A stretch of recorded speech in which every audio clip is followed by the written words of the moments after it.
Kenya has today joined the rest of the world in marking the World Environment Day, a day set aside by the United Nations to raise awareness and act on pressing environmental issues. As part of the commemoration, the European Union in Kenya has launched its Generation Green Climate campaign to engage the youth in activities geared towards helping Kenya to reduce plastic pollution and environmental conservation. Our very own Grace Ahati begins our bulletin with the following story.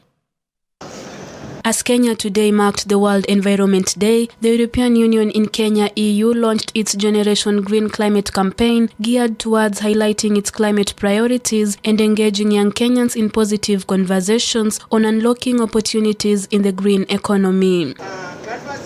This campaign coincides with this year's theme Beat Plastic Pollution and is part of the EU's efforts to provide solutions to plastic pollution in Kenya. On how plastic affects environment? The youth-focused Green campaign, which also marks the beginning of the EU Climate Diplomacy Week, involves pupils from various schools in Nairobi County who will be taken through a week-long creative workshop on how to recycle plastic to make puppets.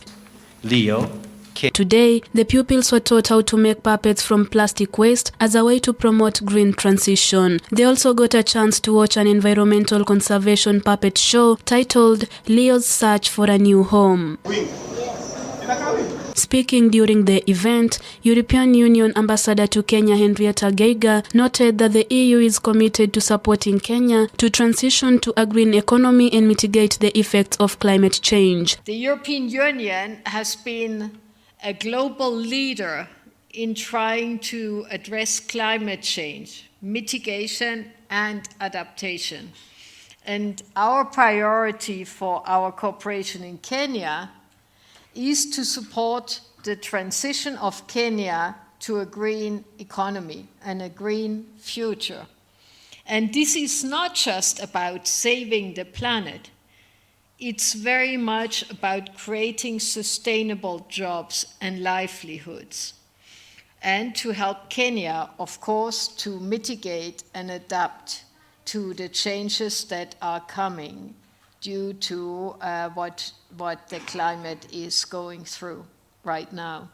So, Ambassador Geiger further noted that as much as plastics are useful, they can have a lot of negative effects on the environment and health. Hence, the EU is rallying other countries to join in the fight against plastics. Of course, we all know and we use plastic every day in our economy, in our daily lives. It has become very important for us. Sometimes our shoes are made of plastic, or our shirts. Many things are made out of plastic. This thing here is plastic. But we all know that it's useful to have plastic, but it can have a lot of negative impact, negative effects, not only on the environment, but also on our health. For example, you know that when the water gets hot in this plastic bottle is emitting plastic, and you drink plastic with your water. So never drink a bottle that has been lying in the sun for some time. Addressing the pupils who attended the event, Henrietta urged them to be the future environmental champions. And children, believe me, we adults have not been very good at preserving our environment and our planet. We have not been good. And all that you see in the damage has been created by us. But we are counting on you to do a better job in the future. Reporting for Hope TV Newswatch, I'm Grace Ahati.